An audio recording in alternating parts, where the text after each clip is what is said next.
Well, hello. How is everybody doing? Okay, ready to unleash your purpose? Okay, ready to unleash your purpose? Yes. Yeah, all right. So, when you type purpose into Google, you will find there's like so many search results, different opinions, different studies to be done about the topic of purpose, right? So everybody has a different perspective on that. So that's why I would love to start actually to get a little bit deeper on what do you think about what means purpose to you. So please pair up with your neighbor next to those who don't have one. Please go to the next person that's next to you. And you have 30 seconds each to talk to each other about what purpose means to you. So 30 seconds for the one person, and then you switch 30 seconds to the other person. And because I'm German, I'm really strict on the timing, right? So turn to your neighbor, find somebody that you can sit with. Come on, a little bit movement, guys. And then the first 30 seconds starts now.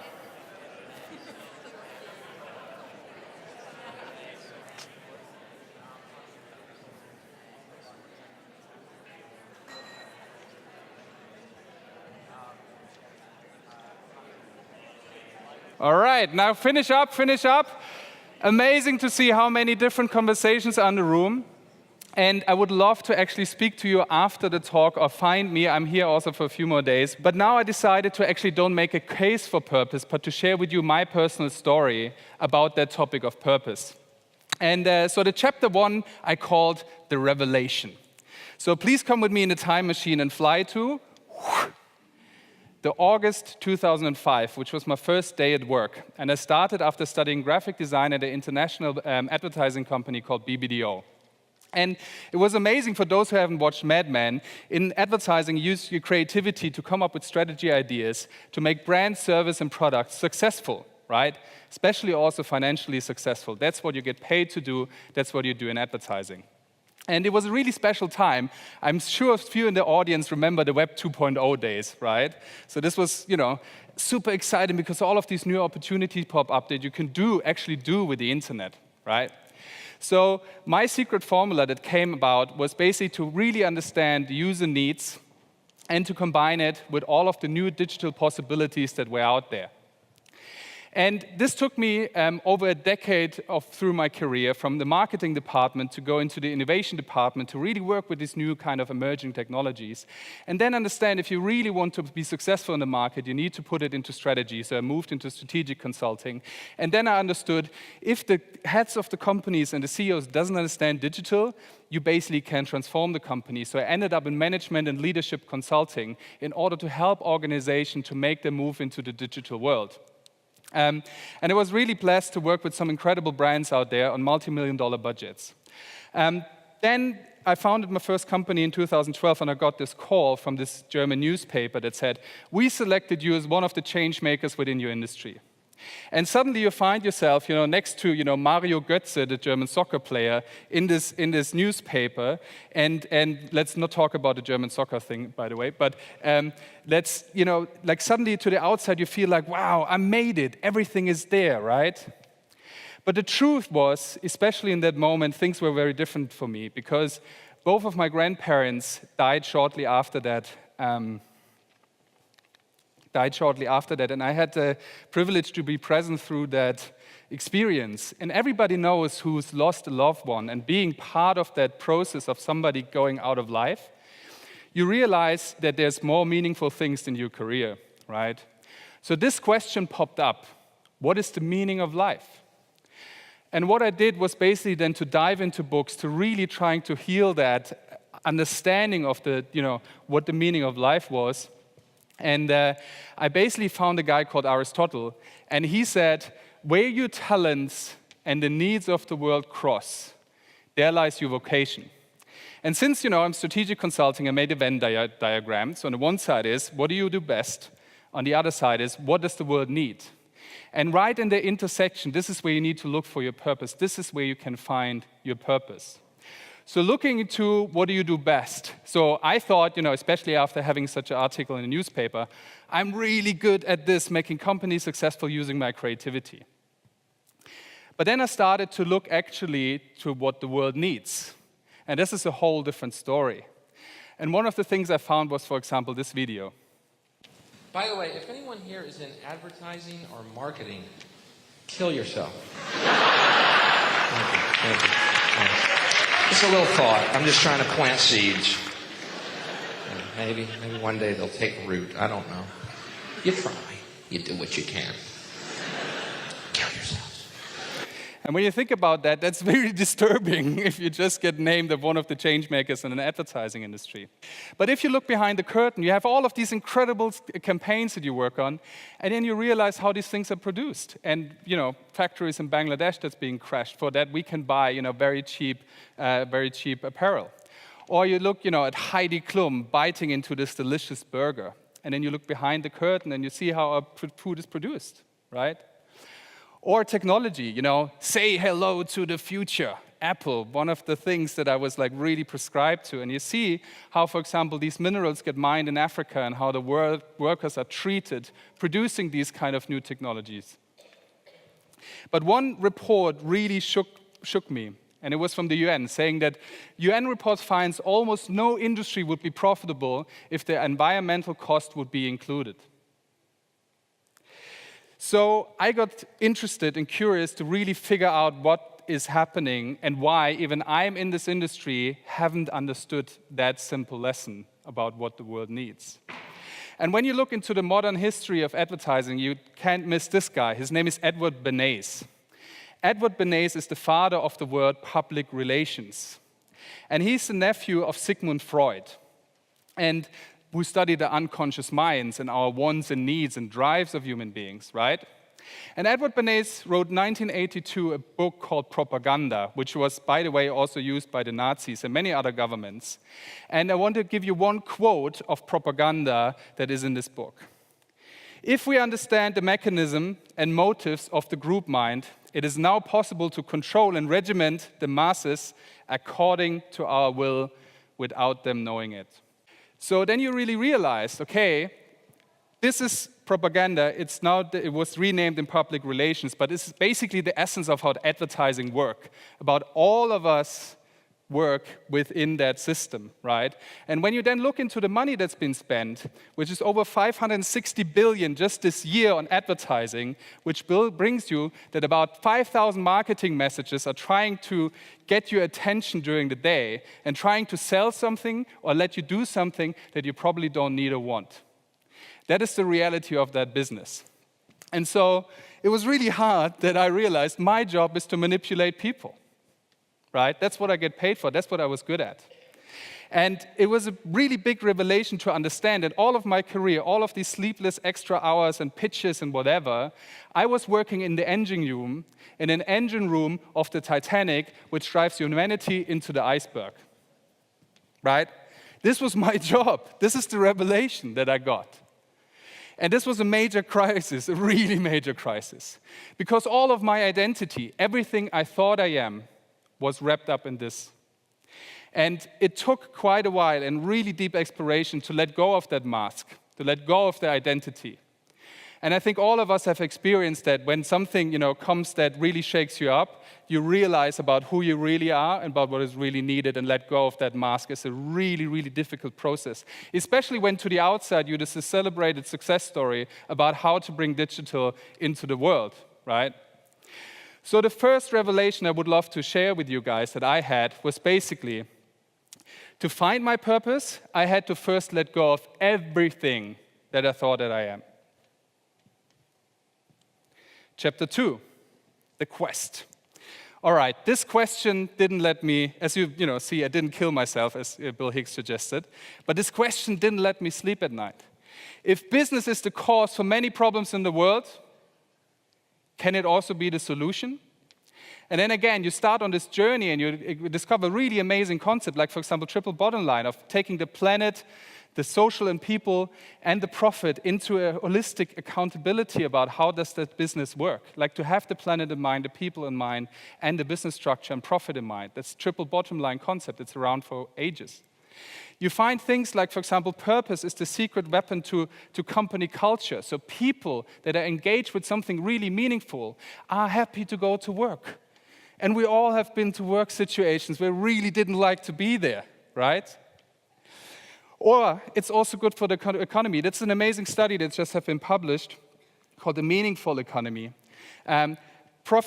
Saying that the new thing which is coming is the meaningful economy because more and more people waking up to this reality. That means it's not only the right thing to do, it's also really profitable for your business if you follow your purpose and drive your company into that direction. And around this study, there was one guy that really, again, touched me very deeply. And it was Buckminster Fuller. And I invite you to look him up. You never change things by fighting existing reality. To change something, build a new model that makes the existing model obsolete. But who's able to build these new models? Who's able to build new systems, right? It's entrepreneurs. It's people like Elon Musk, although very controversial lately, but nonetheless, he builds a new system, right? Or Oprah Winfrey, who built a media empire, empowering people, especially women, all around the world. Like she did this new system herself instead of waiting for another system for take her on the program show. It's incredible. So this was enough for me to leave everything that I've built behind and took my savings and decided to travel for a year around the world to meet and interview entrepreneurs and change makers that are actually doing that to learn from them. And this year, which was, by the way, my 30th birth year, was incredible. I met artists, I met change makers, I met entrepreneurs that did incredible things that prove that purpose is actually working. And they were so nice people to talk to. So it's also like, it resonated so deeply to aspire to such a life compared with the overworked executive in the advertising industry. So the second thing I want to leave you with was my revelation around to understand my purpose. I had to be a beginner again to be open to learn. All of the things that I thought I am, I need to let go of to be a beginner again to be able to learn. Chapter 3, the work. So how do you put this into practice? So I founded a company called Create Meaning with the sole purpose of empowering entrepreneurs to make a difference. Everything that I've learned and everything the people around me have learned in this big industry, which was a lot, right? But to give that in the hands of people, that power in the hands of people that actually are driven to make a difference, right? To empower them, to help them to be more successful than Nestle or Monsanto and all of these other people out there, right? To make purpose-driven business the default mold of our economy, not the anomaly when some works out, right? And in working with these companies, and it was a pleasure over the last few years to work with some incredible entrepreneurs around that, there's 3 things I would love to share with you guys that stuck with me, that I feel might help you on your journey towards purpose. The first one, purpose is in your DNA. It's not something that the CEO comes up. It's not something that you can, push your employees down the throat. It's something that you need to create with the people inside your organization. And that's why what we do, we create workshops in nature. This is, for example, we rented an own island. That's part of somebody in our network, Thomas Bergmann. And on this island, we took a team that was consisting of the leadership team, but also the intern and different people on the organization that really represents everything from the organization and started to work with them around what is driving them. The second one, it's really important to get creative. Because, having a PowerPoint that says, these are our 5 values, doesn't touch anybody. Right? I know that from the advertising industry where you spend a lot of money of telling that story. You need to be creative. In Berlin, we had a client where we got a street artist to come in and repaint the whole offices based on the new purpose and the new claim and all of these things that we created. And you need to understand that your purpose is affecting everything in your organization. Everything. That means it's your compass to navigate every challenge that you're going to.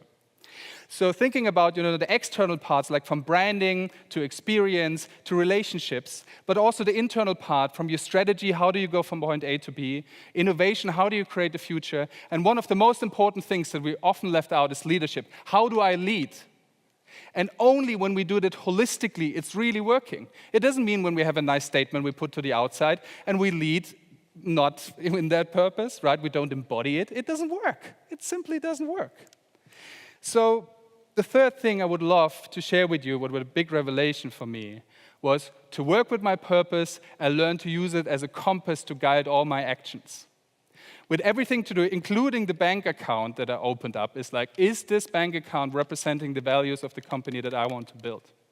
right? It's down to the details, and this is why it makes purpose so hard, because it challenges you to really rethink all of your business, right, with this compass.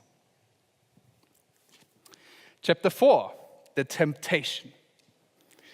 So maybe you have heard other people speak about purpose before. Today, I want to talk about purpose. Yeah, right, Mark. It's really one of these things, right? So he talks about purpose, and then you see the reality. You see the reality, and then just take Facebook as one example. You can, pinpoint different ones around that. But this is not lived. It's not the truth. It's not their true purpose. Because if you hear, for example, former employees from Facebook, there's a great guy called Jeff Hammerbach said this: the best minds of my generation are thinking about how to make people click ads. And this is really difficult. And then you see, the money that's in the advertising industry actually going into the so-called unicorns, these like billion-dollar companies, that many of them are driven by the ad revenues, and the numbers are insane, right? And what suddenly happened when artificial intelligence is like smarter than you, knows you better than you are through all the data you put in, they can sell you everything and manipulate the way you want it, the way they want it. This basically put rocket fuel into the Titanic of driving us straight into the iceberg. This is the reality of a lot of things that are happening in Silicon Valley. But when we look into the future, of course we have a lot of challenges: political, environmental, social, and economical. I don't want to go into them. We all know what's happening right now. But there's another perspective, and I invite you to look Jeremy Rifkin up, and this works around the third industrial revolution, which is he's saying that the new technology is actually the infrastructure that empowers us to build this new society that we want to live in. It's there, we can do it. We just shouldn't use our best minds of our generation to get people click ads, right? Because if you want to lead the change, you need to look into the mirror and be honest with yourself. You need to understand that you're part of a community. You're part of humanity, all right? We're all in this together, and that we only have one planet to live on. This is just the reality. I know it sounds like, oh yeah, but it's true that we only have one planet to live on, and we see the dramatic shift that's already happening right now. So I was very fortunate to work actually with the Future X team, and there come a few brilliant entrepreneurs from Scotland to Berlin. And we took them, for example, to the wall. And it was an incredible time of really going into this question of purpose. We had great facilitators, like, for example, Ilana Wetzler, that helped these guys to really go deep within themselves to understand what the purpose of their business is, right? And what took me a year, or maybe even a lifetime, that was possible within just a week that people wake up to this reality. So just a week of that, it was really powerful to see what happened from the beginning with these entrepreneurs and in the end. And it was incredible to see their potential to really make a difference, right? So why I'm so excited to be here with you guys today and flew all the way from Berlin is because I really believe here in Scotland, you guys have the potential to be a nation to really prototype this. With Entrepreneurial Scotland and Scotland Can Do, aims to inspire to develop Scotland's people to build the most entrepreneurial society in the world. Wow, this is powerful. This is really powerful as a vision, because you guys can be a prototype for bigger nations around you.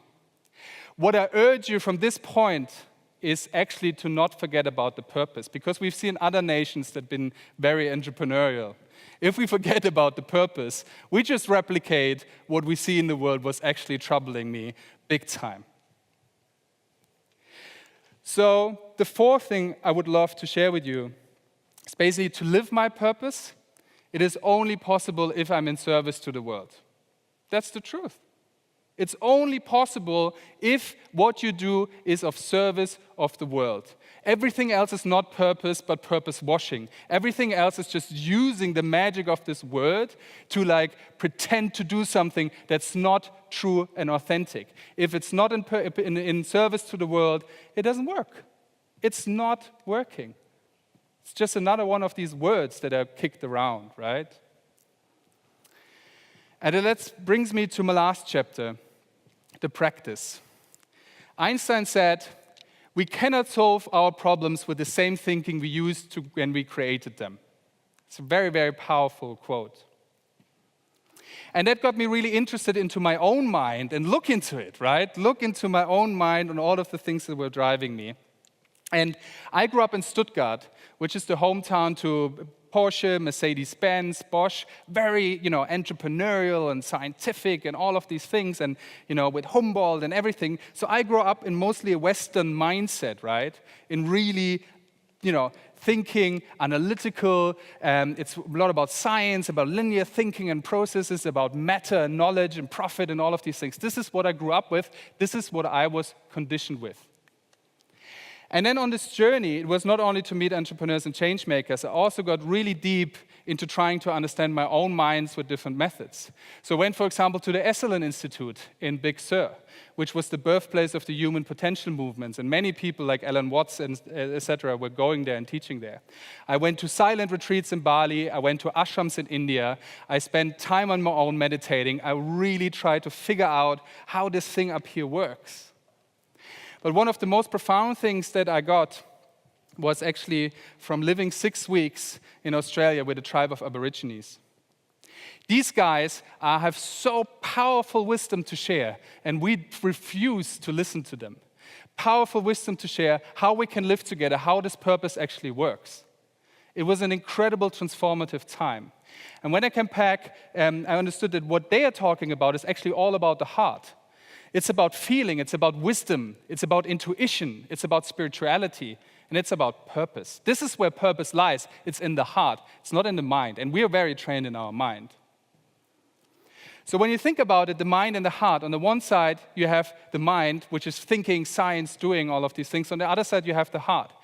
The truth is, we need both of it.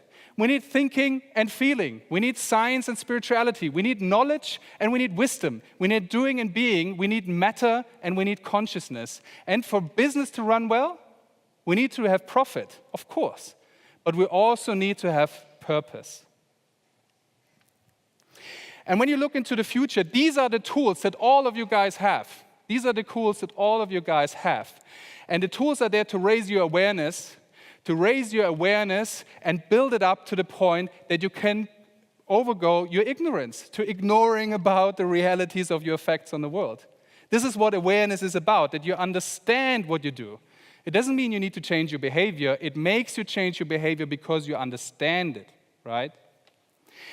Because when you have the awareness to choose courage over fear, you will go out and do something about stuff.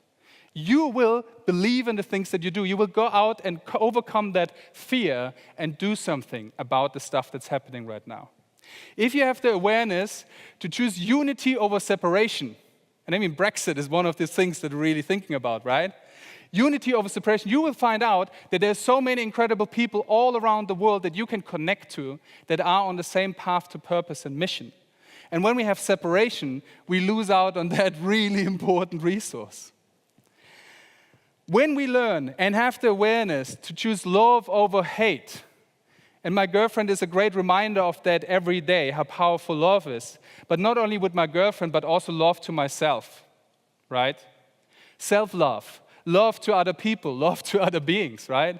How powerful that is to have that, or love in leadership, to really go into that experience of love, and then go from this point onwards. And when you have the awareness to choose belief over doubt, you will discover that all of you have the potential to do magic.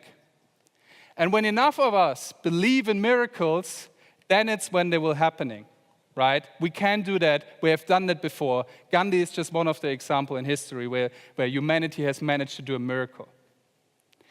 So the last thing I want to share with you is basically to unleash my purpose. I made it into my daily practice. You need to practice it daily. It's not something that you write on the wall. You need to live it. You need to wake up in the morning and understand it's a daily practice to really go deep within yourself, to understand the heart and the mind, and then do stuff that goes together. And because it's a daily practice, I decided not to have a Q&A. As I said, come up to me afterwards, but let's not have a Q&A now. Instead, I would love to make a practice. I would invite you to all close your eyes. And I want us to take a deep breath together.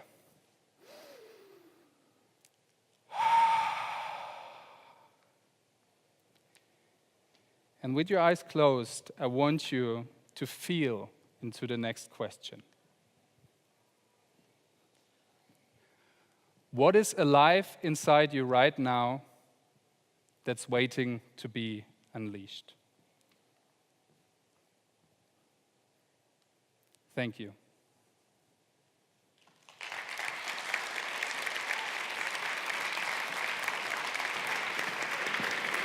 Thank you. See you later. Thank you so much, Steffen. Another round of applause for Steffen, please.